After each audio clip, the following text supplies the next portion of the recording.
Hello दोस्तों, welcome to the my YouTube channel educational point. तो स्वागत है आपका मेरे इस नए वीडियो में। आज हम लेके आए हैं आपके लिए एक अंतिम वीडियो जो कि आपके क्लास 12th के बच्चों के लिए बहुत ही इम्पॉर्टेंट है और कमज़ोर जो छात्र हैं वो इस वीडियो को ज़रूर देखें। अगर आपका एग्ज़ाम 2025 में आप दे रहे हैं हिंदी बोर्ड, यूपी बोर्ड का एग्ज़ाम और प्रश्न जो है आपका पेपर वो है हिंदी का, तो आप इस वीडियो को ज़रूर देखें। सिर्फ ये 20 टॉपिक पढ़ लेंगे तो आपके क्लास 12th के जो टॉपिक्स हैं वो पूरे क्लियर हो जाएंगे और बहुत ही सिंपली आप इसे सॉल्व कर लेंगे। ठीक है, तो क्या इम्पोर्टेंट टॉपिक है और आप लास्टवी वीडियो देख रहे हैं तो आप इस पे ध्यान दें कि कौन सी ऐसे टॉपिक पढ़ें कि जिससे हमारा बेस तुरंत तैयार रहे। ठीक है, अब तक नहीं पढ़े हैं तो ये पढ़ें। ठीक है, पूरे बुक के संपूर्ण प्रश्न यानी कि पूरे बुक से रिलेटेड हिंदी के संपूर्ण प्रश्न, हिंदी के वेरी इंपॉर्टेंट टॉपिक जो कि आपको इस वीडियो में मिल रहा है। तो आपके कुल मिला जुला के 100 नंबर के क्वेश्चन होते हैं। ठीक है, तो 100 में 100 लाना है तो आपको इस वीडियो को ज़रूर देखना है। 100% श्योर है कि आपको इससे रिलेटेड क्वेश्चन ज़रूर पूछा जाएंगे। ठीक है, तो आप इस वीडियो को पूरा ज़रूर देखें। ठीक है, तो सबसे पहले हम देखेंगे खंड क। खंड क में आखिर में क्या पूछे जाते हैं, तो खंड क में क्या क्या आपके आएंगे, कौन से नंबर इम्पोर्टेंट हैं उसको देखा जाएगा। तो देखिए, खंड क में आपके पहले क्वेश्चंस होंगे बहुविकल्पीय प्रश्न। तो बहुविकल्पीय जो प्रश्न है वो 10 नंबर के आएंगे। ठीक है, तो 10 नंबर के बहुविकल्पीय प्रश्न हैं। तो बहुविकल्पीय प्रश्न मैंने अपने चैनल पे कई वीडियो अपलोड किए हैं, तो आप वहाँ से 12th के बहुविकल्पीय प्रश्न देख सकते हैं। आपको वहाँ से 10 नंबर पूरे मिल जाएंगे। यहाँ पे देखिए दूसरा नंबर में क्या है, दूसरे नंबर में है महत्वपूर्ण गद्यांश। तो गद्यांश किस लेखक का इम्पोर्टेंट है, किस चैप्टर से इम्पोर्टेंट है। गद्यांश में आपके 5 क्वेश्चन पूछे जाएंगे, 2-2 नंबर के 5 क्वेश्चन, तो ये हो जाएगा आपका 10 नंबर का। तो 10 नंबर का ये क्वेश्चन है तो आपको इससे भी नहीं छोड़ना है। तो आपके जो इम्पोर्टेंट चैप्टर है वो है राष्ट्र का स्वरूप, अशोक के फूल, तीसरा टॉपिक है भाषा और आधुनिकता और चौथा है निंदा रस। तो ये जो 4 इम्पॉर्टेंट टॉपिक हैं ये है गद्यांश से, और आपको इसमें संदर्भ, व्याख्या और इससे रिलेटेड कुछ प्रश्न पूछे जाएंगे, तो आप इसे ज़रूर पढ़ लीजिएगा। ठीक है, आप इसे पढ़ लेंगे तो इससे बाहर ही आपको गद्यांश नहीं पूछे जाएंगे। फिर देखिए तीसरा टॉपिक कह रहा है महत्वपूर्ण पद्यांश, जो कि आपके 10 नंबर के हैं। तो ये जो पद्यांश है वो आपका, इसमें भी 5 क्वेश्चन पूछे जाएंगे, 2 नंबर के 1-1 प्रश्न होंगे और पूर्ण रूप से आपके 10 नंबर। ठीक है, तो आपको ये पद्यांश नहीं छोड़ना है। और पद्यांश में कौन से चैप्टर इम्पोर्टेंट है, जल्दी में है तो हम क्या पढ़ें, तो आपको ये टॉपिक्स 5 पढ़ लेने हैं। जैसे कि पवन दूती का, दूसरा है कैकई के अनुताप, तीसरा है श्रद्धा मन्नू, चौथा है नौका विहार और 5वां है गीत। गीत जितने भी हैं महादेवी वर्मा के 1, 2, 3 जितने भी गीत हैं सब आप पढ़ लीजिएगा। ठीक है, संदर्भ देख लीजिएगा, उसकी व्याख्या देख लीजिएगा और इससे रिलेटेड आपके कुछ प्रश्न पूछे जाएंगे। जैसे कि प्रश्न है कि किसी भी टॉपिक का उसका व्याख्या कीजिए। फिर से पूछ दिया कि इससे आपको अंतर क्या स्पष्ट मिलता है, इसके रस बताइए, इसके अलंकार बताइए। तो वो सब चीज़ें आप पे इस पर ध्यान देनी होगी, क्योंकि 5 क्वेश्चन है तो आपको 5 पे ही 10 नंबर मिलेंगे। तो आप इन 5 टॉपिक को अच्छे से क्लियर कर लीजिएगा और गद्य के इस 5 टॉपिक को क्लियर कर लेंगे तो आपके ये 20 नंबर कहीं नहीं जाने वाले हैं। अब हम देखेंगे अपना चौथा टॉपिक। चौथा टॉपिक कह रहा है कि चौथे प्रश्न में हम चले आए, कह रहा है कि लेखक का साहित्यिक परिचय देकर उसका जीवन परिचय लिखिए। ठीक है, लेखक का साहित्यिक परिचय और उनका जीवन परिचय, ये आपके आएंगे 5 नंबर के। जीवन परिचय है, बहुत ही इम्पॉर्टेंट है। आप अगर सिर्फ लेखक में ये 3 लेखक के याद कर लेंगे तो आपका जो है 100% श्योर है कि ये तीनों में से आपके कोई एक जीवन परिचय ज़रूर पूछे जाएंगे। ठीक है, 5 नंबर के आपके टॉपिक्स हैं। पहला है वासुदेव शरण अग्रवाल, दूसरा है आचार्य हजारी प्रसाद द्विवेदी, तीसरा है हरिशंकर परसाई। मैंने इन तीनों लेखकों के जीवन परिचय अपने चैनल पर डाल दिए हैं, तो आप मेरे पेज पे देख सकते हैं। तो इसमें से आपके 5 नंबर मिल जाएंगे और आप ये तीनों टॉपिक्स इस तरह से देख लीजिएगा तक, क्योंकि ये 5 नंबर आपको कहीं नहीं जाने वाले हैं। 5वां टॉपिक है कवियों का साहित्यिक परिचय देते हुए उनका जीवन परिचय। ये भी आपका 5 नंबर का टॉपिक है, तो इसे भी हमें नहीं छोड़ना है। ठीक है, इसमें से आपके 3 कवि हैं जो बहुत ही इम्पोर्टेंट है। मैंने पिछले वीडियो में ये भी डाला है 3 महत्वपूर्ण कवियों का जीवन परिचय के साथ साहित्यिक परिचय, जो कि यही 3 कवि हैं, महादेवी वर्मा, दूसरा है मैथिली शरण गुप्त और तीसरा है सुमित्रा नंदन पंत। ये कई बोर्ड एग्ज़ाम में पिछले आने वाले जीवन परिचय हैं और बहुत ही इनको तीनों कवियों को बहुत ही महत्वपूर्ण माना गया है, इसलिए इन तीनों का जीवन परिचय कोई ना कोई एक ज़रूर आपके बोर्ड एग्ज़ाम में आने वाले हैं।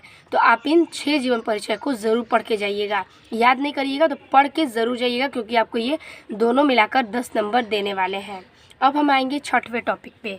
6वां टॉपिक हमारे प्रश्न में पूछता है कहानी। तो कहानी किससे रिलेटेड आएंगे, तो देखिए यहाँ पे कहानी।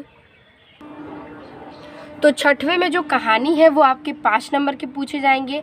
कहानी कौन सी पढ़ के जाए, अगर आप ये दोनों कहानी पढ़ लेते हैं इन 4 टॉपिक्स के, तो आपके जो 5 नंबर है वो कहीं नहीं जाएंगे, क्योंकि अथवा कर ये ज़रूर पूछते हैं। पंचलाइट कहानी का सारांश, या फिर पंचलाइट कहानी का उद्देश्य, या फिर बहादुर कहानी का सारांश और बहादुर कहानी का उद्देश्य। अगर आप ये दोनों कहानी के सारांश और उद्देश्य पढ़ लेते हैं, आप एक बार पढ़ेंगे तो आपको याद हो जाएगा।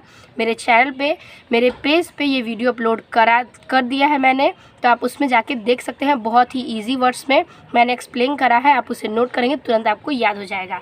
तो ये 5 नंबर की जो कहानी और उद्देश्य हैं, उनके सारांश और उद्देश्य वो आपको 5 नंबर देकर ही जाएंगे, तो आप इसको ज़रूर देखिएगा। बहुत ही इजी वर्ड्स में आपको तुरंत पढ़ने पे याद ही हो जाएगा।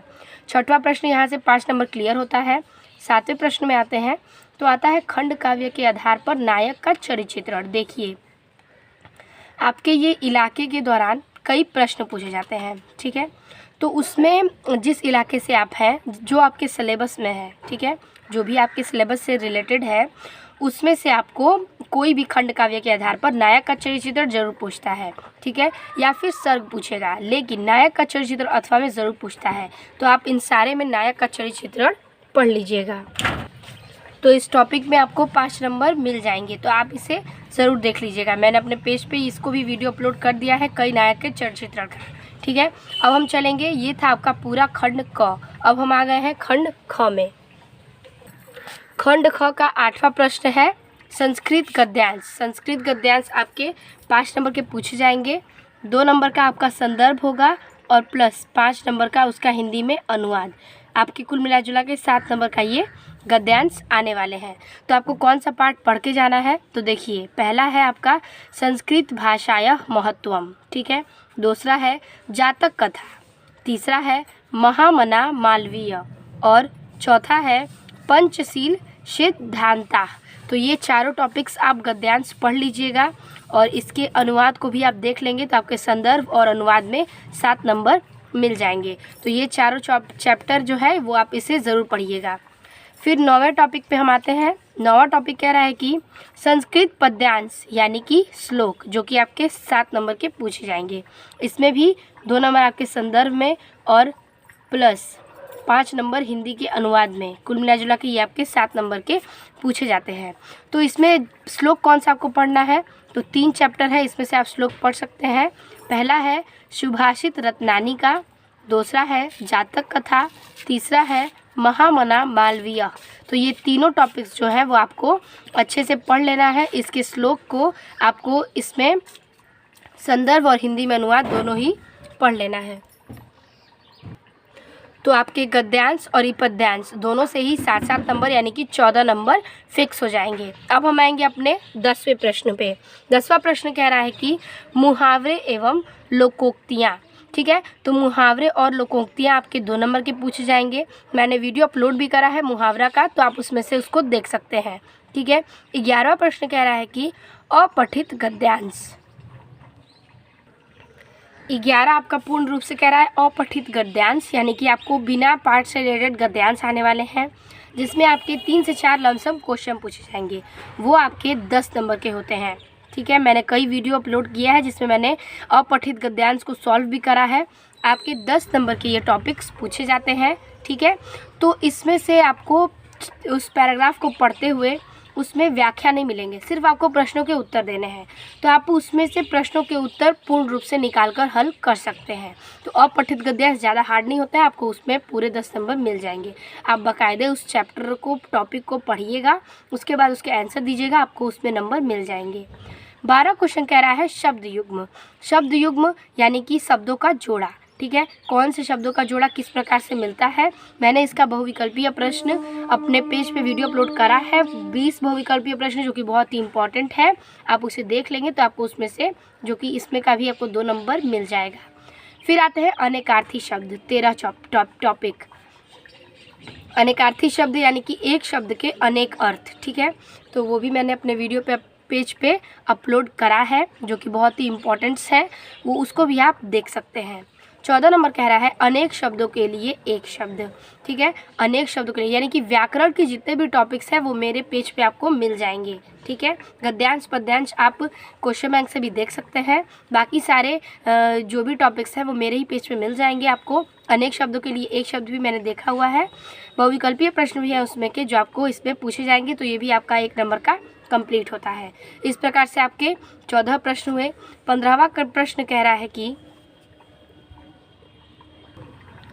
15वां क्वेश्चन कह रहा है वाक्य संशोधन, यानी कि वाक्यों को शुद्ध अशुद्ध रूप में बदलना, तो उसे कब कहेंगे वाक्य संशोधन। इसमें भी आपको 2 नंबर मिल जाएंगे। फिर 16 टॉपिक आता है रस। रस आपके कौन से पढ़ने हैं, तो 3 रस है, क्लास 12 के लिए बहुत ही इंपॉर्टेंट है। रस है हास्य रस, दूसरा है करुण रस और तीसरा है वीर रस। अगर आप इन दोनों की परिभाषा, उसकी उदाहरण और लक्षण पढ़ लेते हैं तो आपके 2 नंबर कहीं नहीं गए हैं। बहुत ही इंपॉर्टेंट है रस, तो आप इसे ज़रूर पढ़िएगा व्याकरण के रूप से। 17 टॉपिक पे आते हैं। 17वां टॉपिक कह रहा है छंद। छंद आपके कौन से पढ़ने हैं, 2 नंबर के छंद है, आप इसे छोड़ना नहीं है। छंद में आपके इसके उदाहरण लक्षण सब कुछ बताने होते हैं। मैंने छंद को भी अपने वीडियो पे अपलोड किया है, वहाँ से देख सकते हैं। पहला है आपका दोहा, दूसरा है सोठा और तीसरा है चौपाई। तो आप ये तीनों जो छंद हैं आप इसे पढ़ लीजिएगा, ठीक है। 18वां प्रश्न कह रहा है कि अलंकार। अलंकार आपको कौन कौन से पढ़ने हैं, तो अलंकार है अनुप्रास अलंकार, दूसरा है यमक अलंकार, तीसरा है रूपक अलंकार, चौथा है उपमा अलंकार और 5वां है श्लेष अलंकार। तो ये सारे अलंकार आपको पढ़ लेने हैं क्योंकि बहुत ही इम्पॉर्टेंट है और यही अलंकार आपके बोर्ड एग्जाम में ज़रूर एक पूछे जाएंगे। फिर हम आएंगे पत्र लेखन पर। तो पत्र लेखन कौन कौन से पूछे जाएंगे, तो चलिए देखते हैं पत्र लेखन। पत्र लेखन कह रहा है कि पहला पत्र जो है आपका वो है 6 नंबर का। इसमें से आपको 4 बहुत ही महत्वपूर्ण मैंने पत्र बताया हुआ है और ये सारे पत्र मेरे वीडियो में आपको मिल जाएंगे मेरे चैनल पे। पहला है किसी विद्यालय के प्रबंधक के नाम प्रवक्ता पद पर अपनी नियुक्ति हेतु एक आवेदन पत्र लिखिए, यानी कि विद्यालय के प्रबंधक के नाम पर आपको वहाँ पर नौकरी लेनी है, नियुक्ति आवेदन पत्र लिखने के लिए, तो उसके लिए ही आपको एक पत्र लिखना है। ये आपके 6 नंबर के हैं और मैंने इसको अपने वीडियो पे अपलोड किया है, तो आप इसे देख लीजिएगा। फिर है दूसरा इम्पोर्टेंट पत्र जो कि है, दूसरा पत्र कह रहा है आपका कि अपने गांव की सफाई हेतु संबंधित अधिकारी को पत्र लिखिए। 19वां टॉपिक है और इसमें से आपका दूसरा महत्वपूर्ण पत्र है कि गांव की सफाई के लिए अधिकारी को पत्र लिखना। तीसरा है पेयजल अधिकारी को पत्र लिखिए जिसमें अनियमित रूप से जल प्राप्त होने की शिकायत की गई हो, ठीक है, जल प्राप्त होने की शिकायत की गई हो उसके लिए अधिकारी को पत्र लिखना है। चौथा है अपने मोहल्ले की सड़कों नालियों आदि की गंदगी को दूर करने के लिए उपयुक्त अधिकारी को पत्र लिखिए। ये 4 आपके बहुत ही इम्पॉर्टेंट पत्र हैं, 6 नंबर के हैं, तो आप इसे नहीं छोड़ना है। और ये सारे वीडियो जितने भी हैं व्याकरण से रिलेटेड आपको मेरे पेज पे ज़रूर मिलेंगे, ठीक है। तो इन सारे का वीडियो मैंने पत्र अपलोड कर दिया है, आप वहाँ से देख सकते हैं, आपको बहुत ही ईजिली मिल जाएंगे, ठीक है। मेरे प्लेलिस्ट में आप देखेंगे पत्र में आपको सारे लिस्ट मिल जाएंगे। अब आखिरी टॉपिक है आपका 20वां टॉपिक। 20वां टॉपिक है निबंध। निबंध आपके 9 नंबर के हैं। आपको मैंने अपने वीडियो में कई बार बताया है कि निबंध बहुत ही इम्पॉर्टेंट है क्योंकि ये 9 नंबर दे रहे हैं, ठीक है। तो 9 नंबर के निबंध में आपको मैंने बताया था कि 5 हेडिंग रहेंगे सारे में। पहला प्रस्तावना, दूसरा उपसंहार और बीच में आपको कोई उसके लाभ हानि या फिर फ़ायदे कुछ भी उपाय समस्या सब लिख के रखना है। तो आपके 5 बहुत ही इम्पॉर्टेंट निबंध हैं, ठीक है। पहला है पर्यावरण प्रदूषण की समस्या और समाधान, दूसरा है विज्ञान वरदान या अभिशाप, तीसरा है भ्रष्टाचार समस्या और समाधान, चौथा है साहित्य और समाज और 5वां है विद्यार्थी जीवन में अनुशासन का महत्व, ठीक है। तो ये पांचों जो टॉपिक्स हैं बहुत ही इम्पॉर्टेंट हैं और बहुत ही ईज़िली हैं और मेरे चैनल पे आपको मिल जाएंगे। और ये सारे बहुत ही ईजी भाषा में, ईजी लैंग्वेज में आपको लिखकर मिल जाएगा। ठीक है, 9 नंबर का है और आप आखिरी वीडियो पढ़ रहे हैं और देख रहे हैं और आपको तैयारी बहुत कम है, तो आप इन सबको एक बार पढ़ लीजिएगा, आपकी तैयारी हो जाएगी। तो इसी प्रकार से 20 टॉपिक समाप्त होता है। Thank you for watching this video. ठीक है, आप मेरे चैनल को लाइक, कमेंट और शेयर कीजिएगा और चैनल को सब्सक्राइब कर दीजिएगा। चैनल है @एजुकेशनल पॉइंट। ठीक है, तो आपको वीडियो अच्छी लगी होगी तो अपने दोस्तों को भी शेयर कीजिएगा ताकि उन तक भी ये वीडियो पहुंच सके। आगे भी हमें सपोर्ट कीजिए। मिलते हैं आपसे इसी तरह के और नए वीडियो में, तब तक के लिए धन्यवाद।